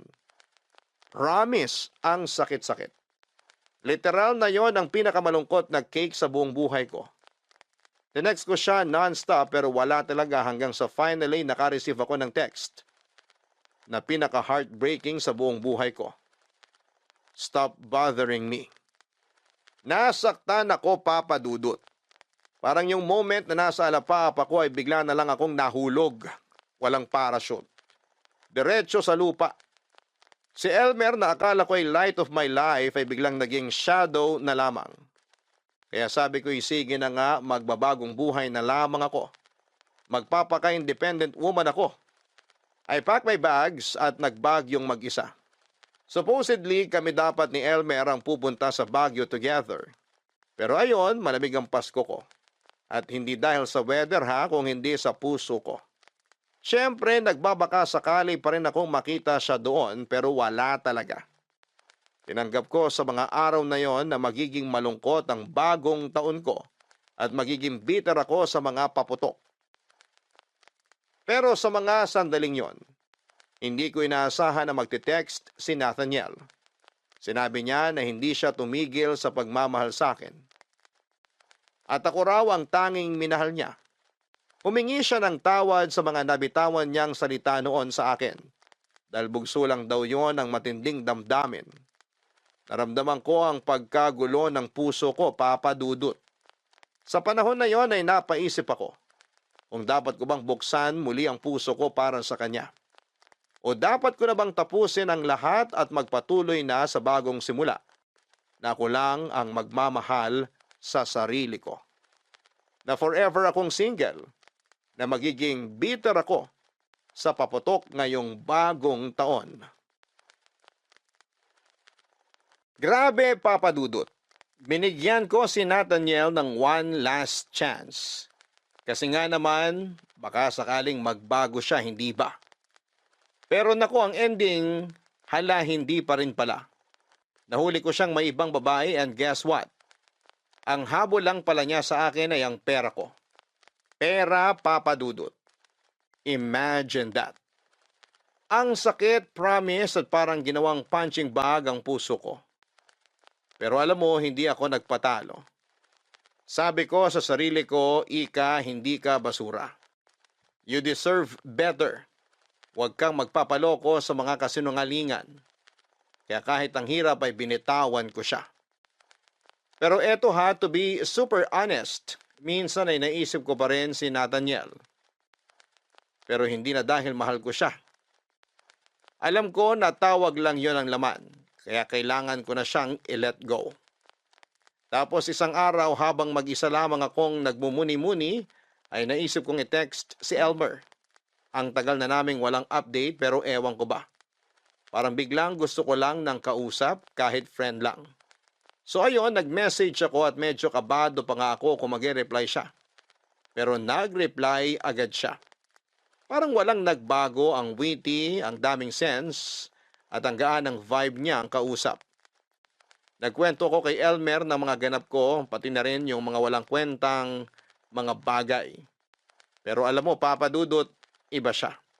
Hindi tulad ni Nathaniel, na parang ATM lang ang tingin sa akin, si Elmer, ramdam ko na may malasakit siya. May effort talaga. Nag-decide kaming magkita sa tabing dagat. Doon namin napag-usapan kung ano ba talaga ang meron o pwedeng meron sa amin. Papa Dudut, kakaiba talaga siya.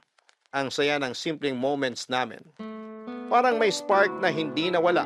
Kahit pa ang tagal na naming hindi nagkita, Papa Dudut.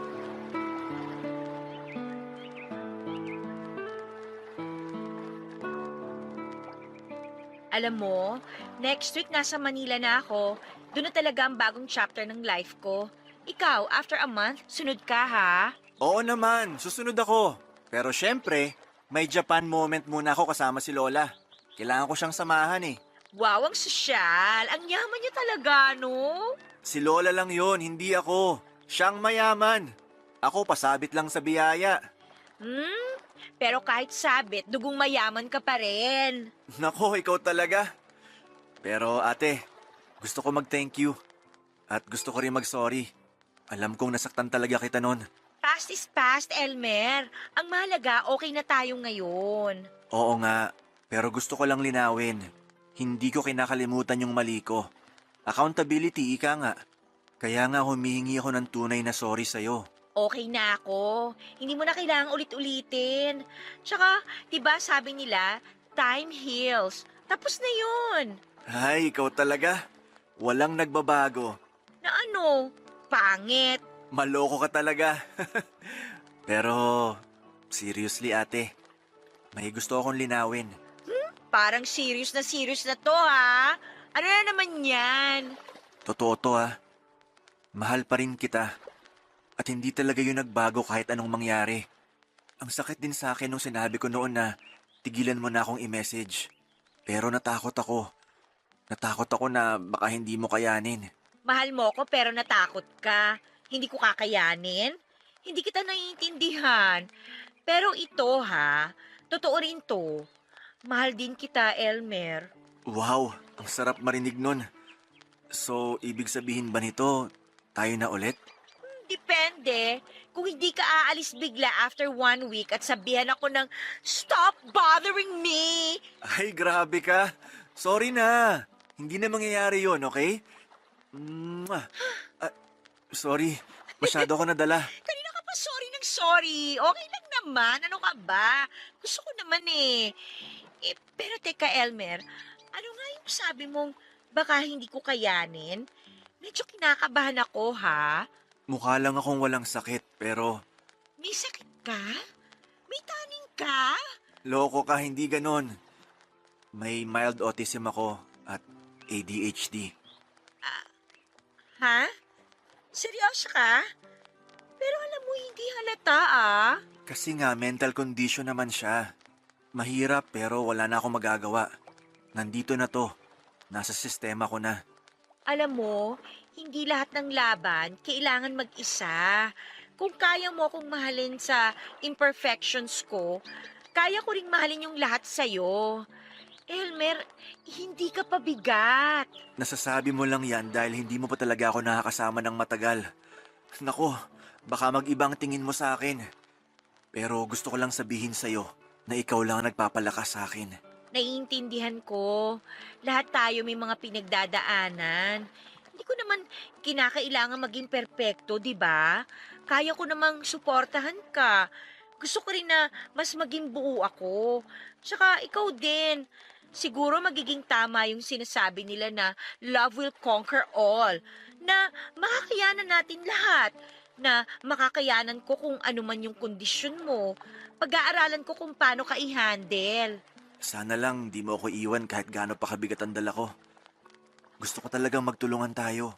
Hindi kita iiwan, Elmer. Sigurado ako na kaya natin to.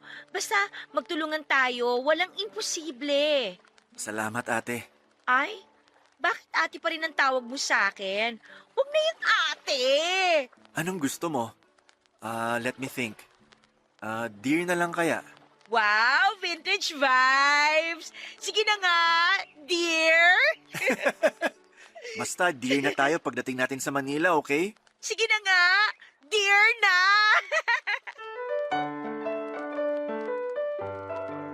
Isang buwan ang nakalipas mula nang umalis ako sa bayan namin ay sumunod naman agad si Elmer sa Manila.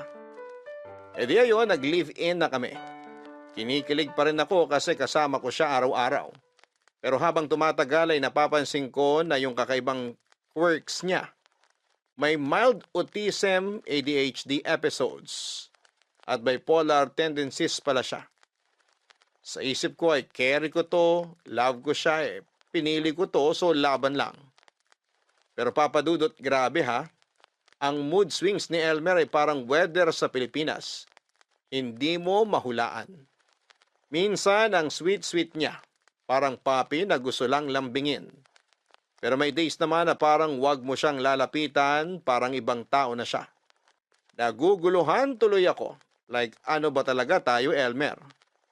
Kahit mga simpleng bagay, nagiging komplikado. Ang sakit isipin na parang ako lang ang nagsisika para maging okay ang lahat. Pero alam mo, kahit na ganoon, ay mahal ko pa rin siya. Ramdam ko na kailangan niya ako, kaya sabi ko ay push mo yan, girl. Pahabaan ng pasensya para sa love. Bawat araw, self-pep talk ang peg ko. Kaya mo to, love mo siya. Tapos isang gabi habang tulog na kami, bigla akong nagtiri-eyed sa kakaisip. Hindi ko napigilan at hinalikan ko siya kasi feeling ko ay yun lang ang paraan para maramdaman niya na mahal ko siya at para maramdaman ko rin ulit yung Elmer na minahal ko.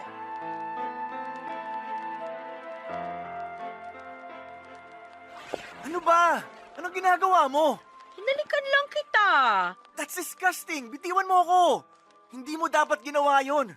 Alam mo dapat na mali yung ginawa mo. Sorry na. Pero ginagawa naman natin to noon na. Mag-iisang buwan na tayong nagsama dito sa Manila. Hindi mo na ako hinahalikan. Eh dati palagi mo naman tong ginagawa kapag nakikita tayo. Hindi ka makapaghintay? Alam mo namang marami akong iniisip. Marami akong problema. Gets ko naman. Namiss lang kita. Namiss ko yung kausap ko dati. Nagsasama nga tayo sa iisang bubong pero parang ang layo-layo mo naman. Parang may malaking harang na namamagitan sa atin. Gusto mo may mangyari sa atin. Sabi ko naman sa'yo na maghintay ka lang. Darating din tayo dyan. Hindi naman sa ganon. Nasasaktan lang ako because you're near yet so far. Pwede bang wag mong i-justify ang ginawa mo? Mali yun. Dahil walang consent yun. Eh ano pala tayo? Bakit tayo nagsasama sa iisang bubong? Alam mo, dear, naguguluhan ako. Hindi ko gusto ang ginawa mo. Kasi naman simula nung nandito na tayo sa Manila, I'm hoping that everything will be okay. Pangit ako, gwapo ka, oo, alam ko naman yun. Parang ang hirap sigurong paniwalaan na pwede tayo. Nagsimula na tayong bumuo ng buhay dito, di ba? Alam kong hindi perpekto, pero hindi ba mahal mo naman ako? Hindi ko na alam kung pantasya lang ba itong lahat na nangyayaring ito. Hindi mo dapat sabihin yan. Hindi yan ang issue. Ang issue dito, hinalikan mo ako habang wala akong kaalam-alam. Tulog ako. Walang consent. Pero naghali ka na naman tayo before. Anong pinagkaiba nung ngayon? Kasi noon ginusto ko. Ngayon, pinagsamantalahan mo ako. Magkaiba ang ginusto at sa hindi. Ano? Hindi kita pinagsasamantalahan, ha? We're living together. Magkasama tayo sa isang bubong. Ano ka ba? Bumubuo tayo ng buhay natin together. Nagmamahalan tayo. And I'm frustrated na hindi man lang kita makausap ng matino. Para bang ibang tao yung kaharap ko. Tama na. Matutulog na lang ako. Wag mo akong hawakan. Elmer? Diba sabi ko tumigil ka na? Walang patutunguhan yung mga sinasabi mo. So ano? Ano na ba talaga ako sa'yo? I'm sorry if I go beyond the boundary, ha? Patawarin mo ako kung niyakap kita, kung hinalikan kita. Patawarin mo ako kasi mahal kita eh. Sige na, matulog na tayo. Sandali. Gusto ko lang sabihin sa'yo na may trauma ako. Kasi may taong humalik at hinipuan ako noon sa lounge ng call center. It was traumatic. Parang feeling ko bumalik nang hinalikan mo ako nang hindi ko alam. Elmer? I'm sorry, ha? Hindi ko alam. I'm so sorry talaga. Alam mo, Papa Dudut, naawa talaga ako kay Elmer. Naawa ako kasi alam kong nahihirapan siya. Pero inis na inis din ako sa sarili ko kasi parang hindi ko mapigilan ang mga impulsive moments ko. Pero paano ba? Mahal na mahal ko yung tao. Kaya kahit papaano ay hindi ko rin masisi ang sarili ko. Matapos yung pagsubok na yon ay natutunan ko na kahit na anong pagkakamali ay hindi yon magiging hadlang kung talagang tunay ang pagmamahal. Nagkapatawaran kami ni Elmer, Papa Dudut, at kahit gaano kahirap ay pinili ko siyang ipaglaban. Nagpakatibay ako lalo na dahil alam kong hindi madali ang relasyon namin. May bipolar disorder si Elmer at alam kong malaking adjustment yon para sa aming dalawa, Papa Dudut. Unti-unti ay natutunan naming iset yung boundaries namin. Mas naging klaro ang relasyon namin. At doon ko naramdaman na mahal niya talaga ako. Isang gabi, Papa Dudut, na pag-usapan namin na i-level up ang relasyon namin. Nagsiping kami, ginawa namin sa unang pagkakataon na ipaubaya namin ang aming mga sarili sa bawat isa. Naging iisa kaming dalawa, Papa Dudut. Ang saya ko kasi ginawa namin yon nang may pagmamahal at tiwala sa isa't isa. Parang lahat ng doubts at fears ko noon ay nawala na. Hindi ko ipagkakaila, Papa Dudut, na minsan ay sobrang hirap din talaga. May mga araw na unpredictable ang mood niya. Pero sa kabila ng lahat ng kalituhan, isang bagay lang ang sigurado ako. Mahal ko po si Elmer at mahal niya ako. Alam kong hindi niya maitago ang kondisyon niya at aware din siya na minsan ay mahirap siyang pakisamahan. Pero ang pinakamahalagang bagay na natutunan ko, Papa Dudut, ay yung tanggapin siya ng buong buo. Sa bawat episode niya, nandun ako. Nakaalalay at handang magtiis. Para sa akin, yun ang essence ng tunay na pagmamahal. Hindi perpekto, pero buo. Papa Dudut, parang araw-araw na lang yatang may tensyon sa pagitan namin ni Elmer. Magkasama nga kami sa isang bubong pero parang wala ng koneksyon. Ramdam ko na hindi lang siya malayo physically pero emotionally rin. Madalas kaming magkasakitan. Hindi man physically pero masakit pa rin sa damdamin. At sa tuwing ganito ay parang pareho na kaming napapagod. Kapag nararamdaman ko na parang inaatake niya ako sa mga salita niya ay hindi ko mapigilang maghanap ng paraan para makatakas. Kaya ayon, Papa Dudut, gumawa ako ng isang bagay na alam kong mali. Nag-text ako kay Nathaniel. Alam ko na kay Nathaniel ako makakahanap ng comfort.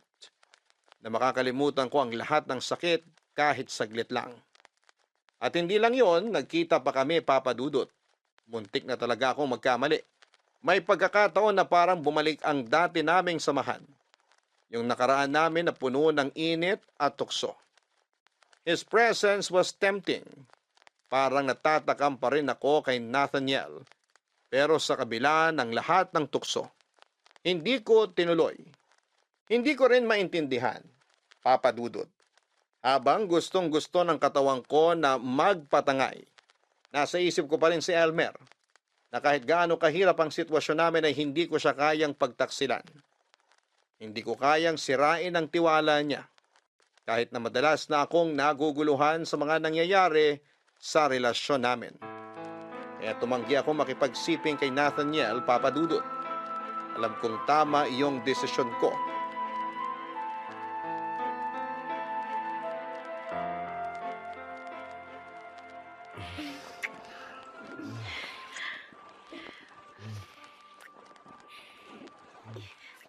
Teka, wag!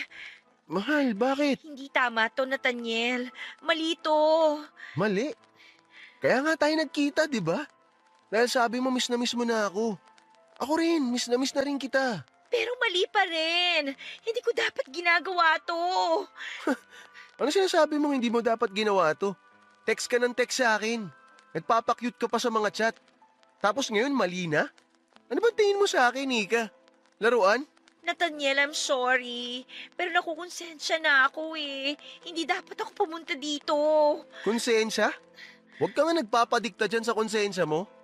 Kaya mo bang tiisin yung nararamdaman mo?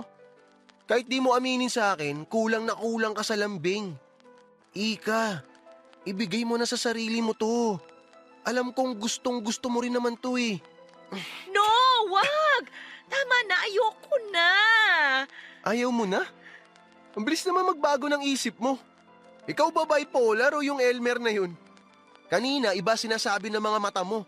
Ibang-iba rin yung pinararamdam sa akin ng mga labi mo. Nasasabihin mo mali to? Ayos ka. Alam ko gusto mo to. Tama na! Mahal. Huwag mo akong tawaging mahal. Tigilan na natin to, Nathaniel. Hindi ko pwedeng gawin to kay Elmer. Hindi ko siya kayang lokohin. Mahal naman, nandito na tayo eh. Wala namang makakaalam. Sige, wag na nating ituloy. Magbibihis na ako. Pero bago ako magbihis, Ika, baka naman meron kang ekstrang pera. Lalapit muna sana ako sa'yo para manghiram. Oo, alam ko yung role ko. Alam ko na kapag matuloy itong pagkikita natin, bibigyan kita ng pera. Dahil yun lang naman ako sa'yo eh. Parang ATM. Ang sakit mo naman magsalita, Ika. Kani-kanina lang, hayok na hayok ka sa katawan ko eh. Gustong-gusto mo magpakamot sa akin, tapos biglang nagbago yung isip mo. Tumigil ka nga! Alam mo, Ika, hindi ako nagkamali. Ikaw ata talaga yung may sayad eh. Hindi si Elmer. Mas ikaw talaga yung may sakit. Mas ikaw yung bipolar. Wala kang karapatan na insultihin ako at si Elmer. Bakit? Masakit ang katotohanan? Ako alam ko ginagawa ko. Eh ikaw, alam mo ba? Pabago-bago ka ng isip. Ginagawa mo akong tanga. Huwag kang pa-victim dyan. Tuwing nag-aaway kayo ng Elmer na yon, hindi ba ako chinechat mo? Sabi mo makikipaghiwalay ka na sa kanya kasi hindi mo na siya kaya. Hindi mo na kayang tiisin yung mga pinag-aagawa niya. Sabi mo pa nga parang mababaliw ka na sa relasyon ninyo eh. Tumigil ka sabi eh. Hindi ako titigil. Sasabihin ko kung anong totoo. Minahal din naman kita eh. Pero nagkataon na mahirap ako eh. Kaya kailangan ko ng pera. Hindi ko gina-justify yung ginawa ko sa'yo. Alam kong mali yun. Na parang ang dating ginamit kita. Hinuthutang kita ng pera. Tsaka isa pa, nagkaroon ako ng ibang babae. Mali rin yun. Hindi ko sinasadya yun. Pero ang totoo, mahal na talaga kita. Hulog na pala yung loob ko sa'yo. Huli ko na lang na-realize. Kaya nga nung sinabi mo sa akin na magkita tayo, hindi ko na pinalagpas yung pagkakataon eh. Kasi nga, alam ko sa sarili ko na mahal kita. Na mahal kita talaga. Hindi yan totoo. Heto, ayan. Ayan ang pera. Tapos na to. Tama na. Ika naman. Huwag mo naman sabihin sa akin na hanggang dito na lang tayo. Nathaniel, buo na ang desisyon ko. Mahal ko si Elmer. At gusto kong suklian niyo ng tiwala niya. Hindi ko siya lolokohin. Kahit anong mangyari, kahit anong sabihin ng iba, wala akong pakialam. Siya lang ang paniniwalaan ko. Tsaka, sorry kung parang minamaliit kita ha, pero sana matuto ka ring pahalagahan ng taong nagmahal sa'yo. Minahal kita noon, pero inabuso mo yun. Oo, medyo rough ang pagsasama namin ni Elmer dahil sa kondisyon niya. Pero alam namin na nagmamahalan kami. Okay. Edi good luck sa inyo. Good luck din sa'yo. Tsaka, wag mo na akong tatawagan. Kung yan ang gusto mo, wala akong magagawa.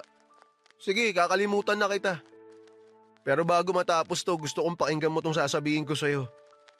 Nung nakipaghiwalay ka sa akin, na-realize ko na mali talaga ako. Na sinayang ko yung isang katulad mo. Sana talaga maging masaya ka sa pinili mo. Huwag ka mag-alala, Nathaniel. Handa ako. Handa akong alagaan ang relasyon namin ni Elmer. At willing akong pakisama ng pagiging bipolar niya. Alam ko malalagpasan namin to. Sabi nga namin sa isa't isa, forever kaming magsasama.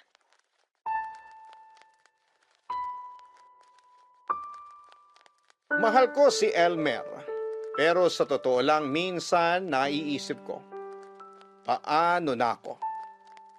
Kaya ko bang ayusin lahat ng ito? Parang sa sobrang dami ng problema, nakakalimutan ko na rin kung paano ako dapat alagaan. Pero natutunan ko na may mga bagay talaga na worth fighting for. Oo, mahirap kasi si Elmer may bipolar disorder. At hindi biro ang epekto nito sa relasyon namin. Sa simula sabi ko ay kaya ko ba ito? Makakaya ko bang makisama sa ganitong sitwasyon? Napuno kami ng tampuhan, iyakan at minsan ay parang gusto ko nang sumuko. Pero naiisip ko rin na kung mahal mo ang isang tao ay gagawin mo ang lahat para intindihin siya. Kaya isang gabi ay habang nakatulog si Elmer sa kalagitnaan ng pag-aaway namin, ay nag-research ako. Napagtanto ko na hindi ko kailangang solohin ito. Kaya't dinala ko si Elmer sa psychologist. Nakakatuwa kasi habang iniisip ko na para sa kanyang lahat ng ito, ako rin pala ang natulungan. Natutunan kong maging mas mahinahon. Natuto akong magtiyaga. Ang cute nga kasi si Elmer ay natuto rin siyang mag-adjust. Unti-unti niyang naintindihan ang sarili niya. Kahit may mga pagkakataon pa rin, may mga episode si Elmer, mas nararamdaman ko na may pag-asa pa ang aming samahan. Hindi ko po ipinagpapalit ang mga moment na ito. At natutunan ko po na ang pagmamahal ay hindi palaging madali. Sa tulong ng psychologist, si Elmer ay mas naging bukas at handang makinig. At ako naman po ay natuto ng mga paraan kung paano maging mas matatag sa mga pagsubok. Kaya ko po sinasabi ito kasi gusto kong ipaalala sa lahat na mahalagang mental health. Hindi lang para kay Elmer kundi para rin sa akin. Sa bawat pagtanggap, sa bawat pag-unawa, mas lumalalim ang pagmamahala namin. At kahit na ano pang dumating, si Elmer pa rin ang pipiliin ko. Happy birthday! Salamat sa pakik mo, dear. Parang ang mahal nitong red velvet ah. Siyempre, mahal kita eh. Ikaw talaga. Pwede naman yung simple lang eh. Tayo lang naman kakain yan. Tsaka, alam mo na, bawal. Okay, no comment na lang ako. Basta masaya ako to celebrate your birthday na magkasama tayo. Kasi, Sorry na. sabi ko naman sa'yo, kalimutan mo na yon. Ang importante, nabigay ko to sa birthday mo. Kaya sa birthday ko, surprise mo rin ako, ha? Nako, ano pa bang wala sa'yo? May karir ka naman. Tsaka meron kang, alam mo na, ako. Maraming pera! Dapat lang talaga maraming pera, no? Basta, magtatrabaho tayo para marami tayong savings. Para makagawa na tayo ng sarili nating bahay. Kahit maliit lang at madaling linisan. Alam mo, sobrang happy ako kasi minahal mo ko. Alam mo, dear, kung masaya ka, mas lalong masaya ako na minahal mo ko. Biruin mo, natiis mo ko. Bihira na rin makahanap ng ganon. At ang swerte ko, kasi nahanap kita. Worth na tiis ka naman kasi. Tsaka pinakita mo sa akin na wala kang ibang hangad kundi ang mahalin ako, mapasaya ako, ganun. Salamat pala, dear, kasi pinilit mo akong magpunta sa psychiatrist. Dati kasi parang wala akong tiwala eh. Feeling ko kasi ginagaslight lang ako. Pero dahil nandyan ka, naging panatag ako. Ang importante, okay na tayo. Iniisip na lang natin yung financial security natin. Alam mo, ayoko na maging bipolar ang laman ng wallet natin. Kapag nandito tayo sa Pinas, yan talagang pinagbawal na teknik. Ang mawalan ng laman ng wallet. Kaya nga go, go, go, work lang tayo. Pero inaalagaan naman natin ang health natin. Mahal ang paggamot kapag nagkasakit. Siyempre naman. Basta sobrang nagpapasalamat ako sa'yo. Kasi tinanggap mo ako kahit bipolar ako, may ADHD. Mild lang naman, pero kapag may episodes, pagpasensyahan mo na lang talaga ha. Nakokontrol ko na siya, hindi ba? Nag-improve na ako simula nang dinala mo ako sa doktor. Oo naman. Sobrang laki kaya ng improvement mo. At mas lalo ko pang naramdaman ng pagmamahal mo. Kasi never ever kang nag-ask sa akin ng kapalit. Nako, kakain na tayo nitong cake. Ay, teka. Ako na lang ang mag-slice. Konti lang kakainin mo nito ha. Mahirap na. Alam ko. Basta konti lang talagang kakainin ko. Hindi po madali ang lahat, Papa Dudut. Pero sa kabila ng lahat ng pagsubok ay natutunan ko kung paano magpasensya at umunawa sa mga bagay-bagay. Sa pagsasama namin ni Elmer ay masaya akong sabihin na pareho kaming nagtutulungan sa bawat takbang ng aming buhay. Sa amin pong kondo, hati kami sa lahat ng gastusin at syempre, nagtutulungan kami sa mga pangarap namin para sa hinaharap. Hindi ko po kayang ilarawan kung gaano kalaki ang pagbabago na nararamdaman ko mula na magkasama kaming dalawa. Lalo na nang kumonsulta si Elmer sa psychologist. Hindi lang siya nagbigay ng emosyonal na suporta, kundi pinaramdam niya rin sa akin na maganda ako. Hindi lang sa panlabas, kundi lalo na sa aking puso. Natutunan ko rin pong mahalin siya ng mas malalim at intindihin ang kanyang kalusugan. Pati na rin sa mental health niya. Dahil sa kanya ay naging mas mabuting tao ako, Papa Dudut. Ngunit hindi ko po maitatanggi na may mga pagkakataong nahihirapan pa rin po ako. Hindi ko po agad naintindihan ang bipolar disorder ni Elmer. Grabe po ang adjustment na kailangan ko. At minsan, ang mga mood swings niya ay mahirap pakisamahan. Kaya nagkakaroon kami ng tensyon. Pero sa mga ganong pagkakataon ay pinipilit ko pong intindihin siya. At natutunan ko rin na hindi ko dapat gawing responsibilidad ang pagpapasaya sa kanya. Kailangan ko rin pong magpatawad sa sarili ko at matutunan kung paano maging matatag para sa kanya. Ngayon po ay nagawa ko na pong yakapin ang lahat ng aspeto ni Elmer, pati ang bipolar side niya. Sabi ko nga ay pahabain ko pa ang PC ko para sa kanya. At sana po sa tulong ng pagmamahal namin ay magtulungan kami para mapanatili ang magandang relasyon. Umaasa po akong mabibigyan kami ng lakas at magandang kalusugan para magpatuloy ang aming pagmamahalan at maging normal ang aming pagsasama sa kabila ng lahat ng pinagdadaanan. Maraming salamat po, Papa Dudut, sa pagbibigay ng pagkakataon sa akin na maibahagi ang aming kwento.